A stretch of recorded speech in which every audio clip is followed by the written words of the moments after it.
כל אחד מספר מה שהוא עבר בחיים, ואם הוא יכול לתרום מזה משהו למי שקורא את זה, זה בשבילי דבר גדול מאוד. ואני חושבת שבגלל החיים שלי, יש לי הרבה מה לתרום ולעזור.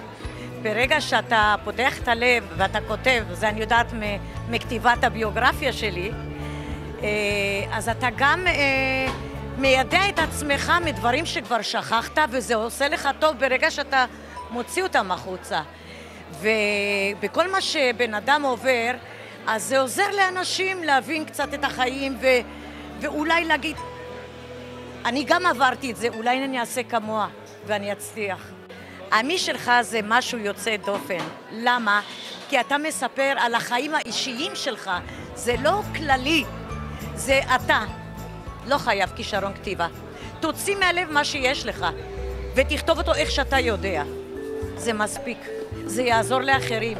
במיוחד אם יש לך עבר או קשה או נהדר, אתה תורם לכל אחד.